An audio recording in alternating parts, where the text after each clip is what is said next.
If you can't tell already, tree is covered in poison ivy. I'm having to cut through it just to get to the limbs on this thing.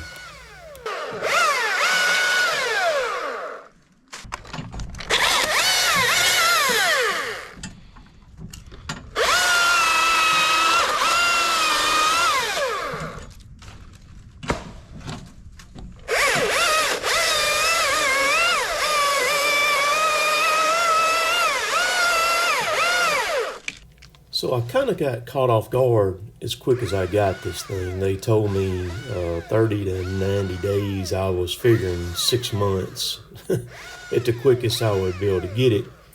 And it ended up coming in just over a week. And I was not prepared.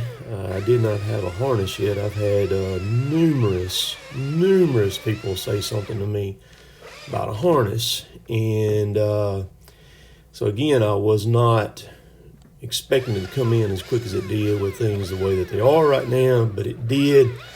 And so I went into scramble mode. I talked to several people around here that are work at heights and put their information together to figure out what was kind of going to work best for me, because there's only probably 500 harnesses that you can pick from. And so I've got one. I ordered one last week. I've got one coming. So just bear with me on that, and you'll see me one on here as soon as I get it in this next week.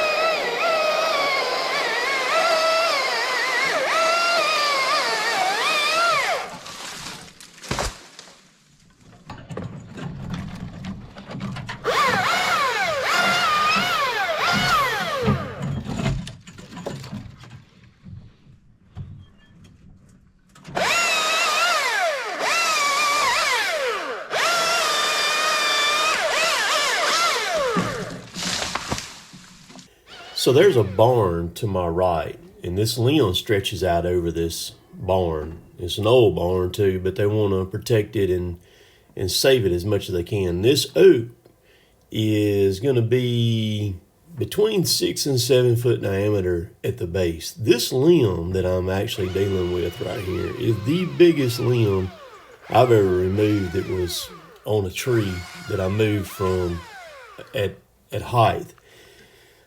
This limb at the base of the tree is going to be pushing about 26, 27 inches diameter. It was huge.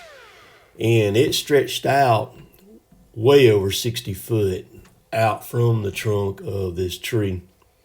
And again, they had a limb that was on the other side of this one that wasn't near as big as this limb that had broke earlier last year and did everything but kill that barn down there. So they decided they wanted to go ahead and get this one out. And what I'm doing is I'm at the end of it working all the small stuff to where I can start chunking it and getting pieces off of it. Did end up having to put a rope up and rope several pieces down that were going to actually land on the barn, and got them down. And then once I got it back where I could clear it, then I could drop the whole limb. I don't think that I got that. I hadn't looked through all the clips on it, because this was a multi-job day that I did, and I did not. Once I went up, I didn't have enough battery on the GoPro to finish filming. So I'll see what I ended up getting here in just a little bit.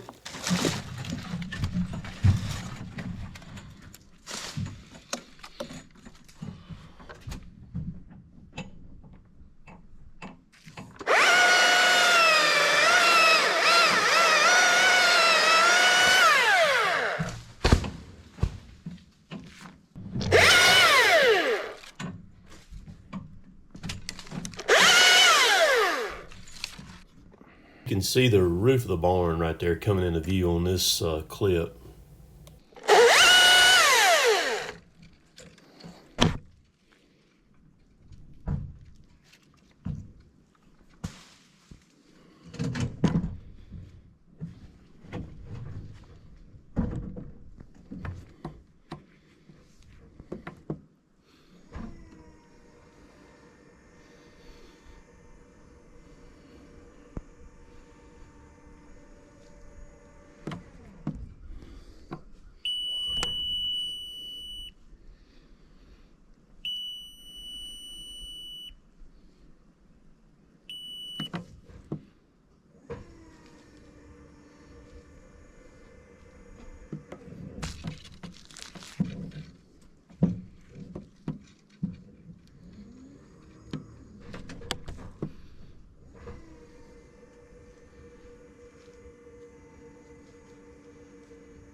I'm about to take the lift and put it in my shop, and gonna go over it, check all the bolts on it and look at everything.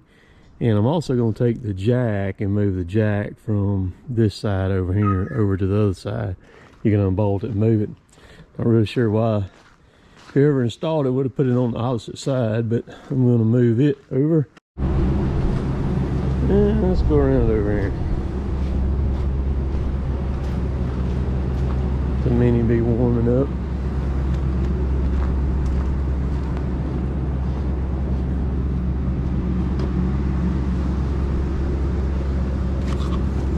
It's got little plugs on it.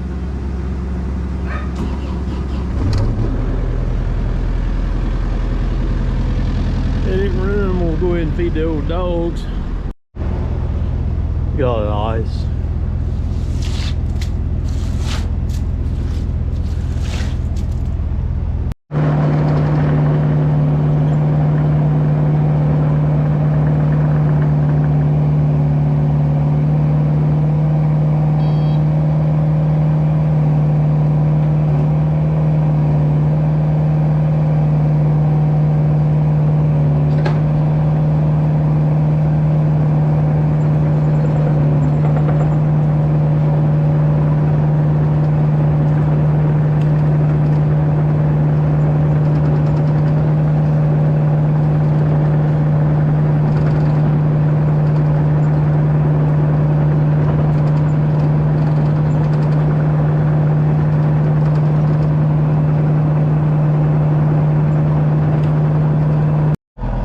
I'm gonna let it sit right here in the sun for about 30 minutes and melt all this ice that's on it, stuck to it, or it won't make as big a mess in my shop floor. It won't take it long to put that sun on it like that. You'll see it starting to drip off of it now. So I'm gonna go in there in the shop and get some things situated for back it in there. Normally when you crank it chipper up cold, boy, that thing it's like a diesel almost, the way it spits and sputters and carries on. But that time it was very smooth, kind of surprising. Go ahead and run it up.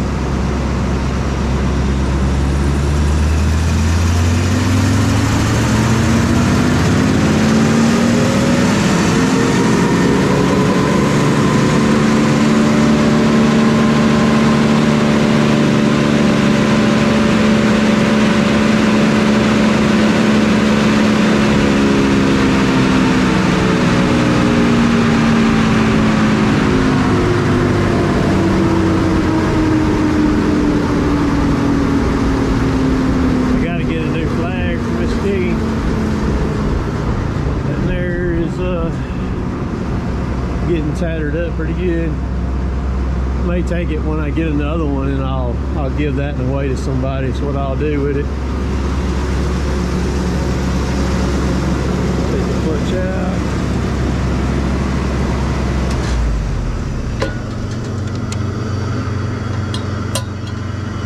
Alright. I am about to go over every bolt on this thing. So just kind of checking things out and familiarizing myself with it. So these little plastic or nylon type pieces, they're only about that wide, and then the width of, well, these two on the sides are just little tabs. There's all they do is just ride on it. And I thought I took the one on the top, I pulled it out just to look at it, and all they are is that plastic, and the bolt just basically finger tight. They just thread right into them. There's no metal in them or anything, so you just barely finger tighten them up is all. Because that's the reason why that one over there on the other side the other day when I showed it, it was loose. The first thing I'm going to do to this thing is I'm going to take this jack off, move it to over there on that side. Like I said earlier, it's over here and it needs to be over there. So it's just these 6 bolts, just undo them and we'll flip it over there. No biggie on that. The pneumatic jack wheels on this thing are actually really cool.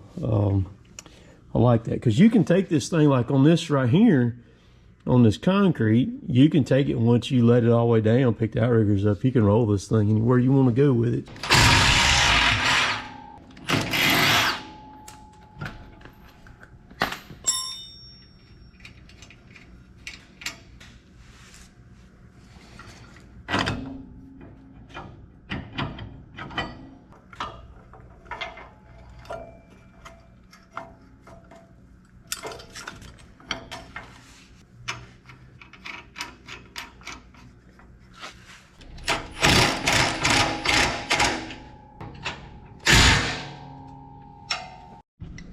Now I'm gonna go over the entire boom and check every bolt on it. I went over every bolt nut on the entire thing, moved a couple hydraulic lines around, did some things like that. I got a thing here made up to hold the chainsaw. I'll show it in just a second. But so we're gonna I'll show you where it is. You can see it right there. It's probably 2 foot from the door, I guess, and you can spin this thing around in here. What I'm going to do now is go up there. There's a little ring up there on that pulley. I never did screw that thing down, and that's where we're going to head to. Let me turn this over here. Well, I'll let y'all watch this. We're gonna go out with the jib right there. Okay, now we're gonna go out.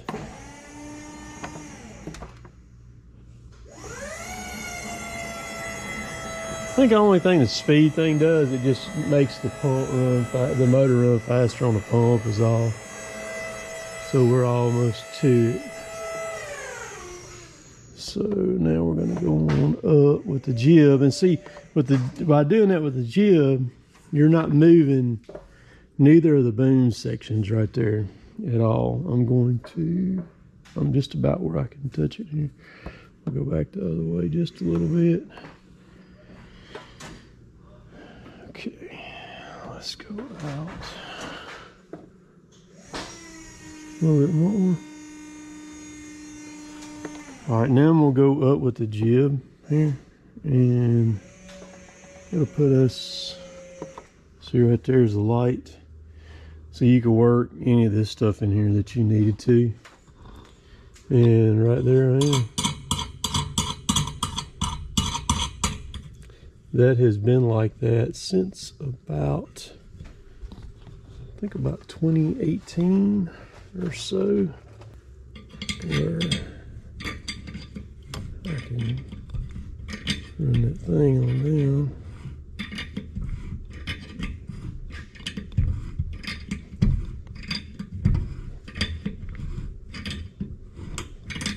I can go all the way to that wall if I want to, and we'll do that.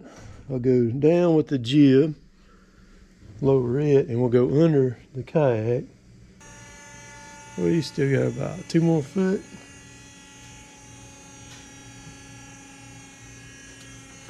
So the basket is just about at the wall right here, but see, touch the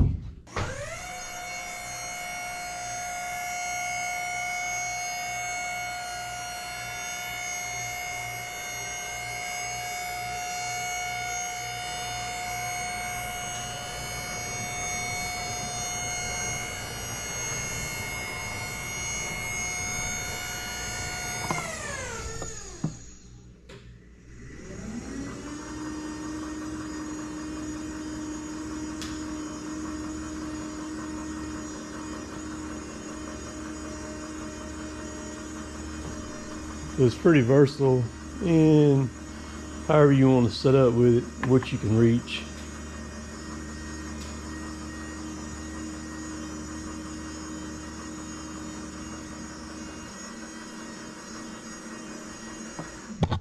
Yeah. I'll show you what I did with the for saw holder. All that is just a piece of PVC. I didn't go with a 6-inch, I went with the 4, because primarily all I'm gonna be putting in it is the top handle saws. And all I've done is I've just got it zip tied to the post right there. It will hold, even though that's 4-inch. This is the 562 with a 24-inch bar on it.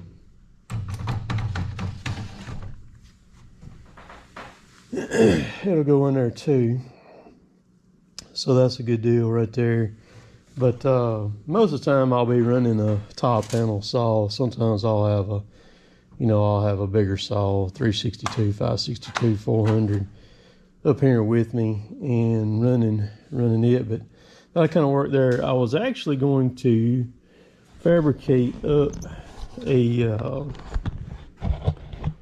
was going to take this piece off right here, this yellow piece. I was going to take it off, fabricate up basically a basket that would bolt to this thing. And I had somebody in the comments a while ago. I need to go back and look and see who it was and reply back to them. But they reminded me and mentioned that Klein makes bags that they use on bucket trucks and things like that to put stuff in. And I think that's what I'm going to do. I'm going to look up look at their stuff, and because I need to hold like at least one extra battery with me while I'm up here, the battery saw, and gloves, water bottle, that stuff like that. Those carabiner things that I use, those endless loops on them, or whatever, the loop runners or whatever they're called. Just anything I want to throw in there. And I think that would work better than fabricating up the basket to go on this thing here. Because what I was going to do, I was going to make it out of angle iron, fix it where it bolted to it, and then I was going to put expanded metal on the ends, on the bottom of it, on the sides of it. And I think I would like the bag better because I can take it on and off, and I could hang it.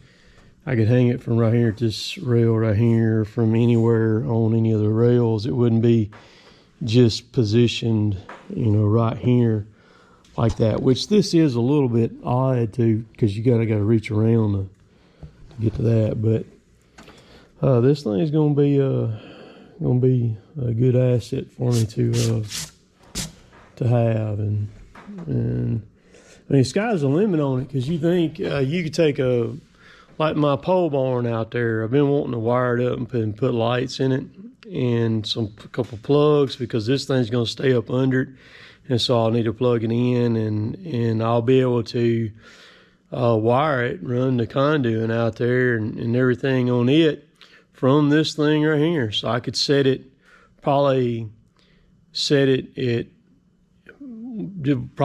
just about in the middle and be able to work the whole thing, what I was going to do with it. Because I'm going to hang up, I'm not sure, there'll be some LED lights similar to these right here.